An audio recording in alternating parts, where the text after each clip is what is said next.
match, the fifth match on the card, was also, man. This is when it started to get real for me. This match, it was Rey Mysterio versus Chavo Guerrero, and it was for the cruiserweight championship, if I'm not mistaken. Mm-hmm. And the build took me back, man. Shit got real during this build. Chavo Guerrero turned on Eddie Guerrero, and Eddie Guerrero was suffering some backstage attacks by someone that Rey Mysterio believed to be Chavo Guerrero, the one that was responsible for this. But just seeing Eddie Guerrero in the stretcher backstage, surrounded by all these referees and medical assistants, it was kind of a scary image, especially from what we know today. And all the stuff that Chavo Guerrero was saying, how Eddie was a loser because he's an addict and he's never gonna amount to anything, and this, that, and the other. Shit got too real for me when I went back and rewatched this. But what what was your, like, first, when you were first watching this? What were your thoughts then, as compared to now, when we're talking about this build? Well, first and foremost, like just Eddie alone, whether he was a heel or a good guy, whether if it was WCW Eddie, WWE Eddie when he came with the Radicals, or had his love relationship with China. Like I always loved Eddie. He was so entertaining. Like even like I said, when he came with Malenko, Saturn, and Benoit, that was huge. Then they put this love story with him in China, which that just made me love him even more. Like despite how evil he was or how good he was, like I even liked him teaming with his nephew, Chavo. And when I saw them break up, and I'm like, well, maybe it's time. Like give Eddie another singles run because 2002, he had a nice mid card run. He had that great feud with RVD for the Intercontinental Championship. That was a great feud. He had that great feud with Edge that led to that no DQ match in San Diego. One of my favorite SmackDown matches ever. And then it led to this storyline where Eddie's going to fight his nephew Chavo, and then Chavo's dad, Eddie's own brother, was getting involved. Oh, Chavo Classic or Chavo Senior. Yeah. So then Eddie was going on to bigger, better things after he got done beating Chavo. Well, then Chavo wants to go after one of his arch rivals, Rey Mysterio, which you thought Eddie and Rey had classic matches over the years. Rey and Chavo, I lost count how many matches these guys had in general themselves, especially when Rey came to the WWE in '02. That was his first match on SmackDown was Chavo.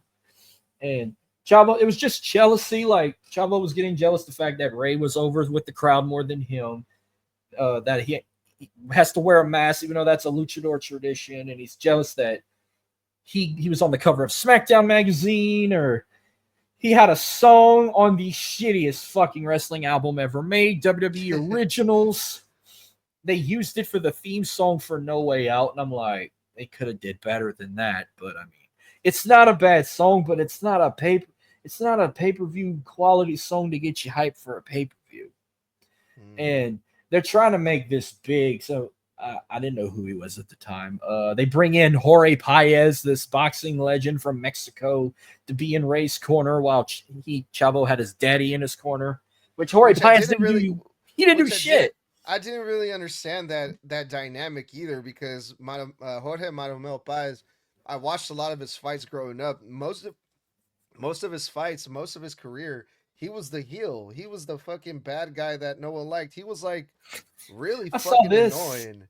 I saw this. I'm like, where's Manny Pacquiao? Where's B Hop? Where's Mike Tyson? Why don't they get one of them three? And you get Yeah, a and guy I never heard of. they bring this guy in and they put him with this super baby face like Rey Mysterio, who's defending his best friend Eddie Guerrero. But it's like, this guy in real life is like a dick. Like, I don't know, that didn't make sense to me. But It didn't yeah, make this sense. match, man. Yeah, go It ahead. didn't make sense was Jorge Paez didn't even go hit Chavo. He took his dad out because his dad was the one trying to interfere in the matches. He just takes Chavo Classic out, but he gets ejected from ringside, but not Chavo Senior. Chavo Senior gets to Yeah, stay, but he I don't got remember if that was Nick Patrick refereeing or excuse me. Maybe it was Nick Patrick. I don't know. I don't remember, but Chavo Senior ended up getting involved in the match, which essentially ended up causing Rey Mysterio the match, and Chavo Guerrero won and became the new cruiserweight champion at this No Way Out 2004. But the match overall, like you said, was a classic. Chavo Oh, and it was Ray really good. Yeah, put on a fucking banger. And this match, I love this match because the build was personal. You know, it was real. And even Chavo Guerrero made some promises before the match and said he was going to take Rey Mysterio's mask, which added more to it, to this match. And overall, man, besides the outcome of this, because obviously I was going for Rey Mysterio, me too. dope fucking match.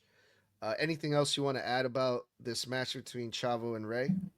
It was hella good. I mean, I don't think they've ever had a bad match. And remember, after he finds Eddie's dressing room, he was gonna go try and shove bragging in his face, but he runs into Josh Matthews, but he calls Eddie a loser again. He said, "Unlike Eddie, I brought some gold to the Guerrero family. I made the family proud," which he don't know yet. Fast forward, Eddie did Mm-hmm. something bigger than Chavo, won a bigger championship, and actually made the family proud.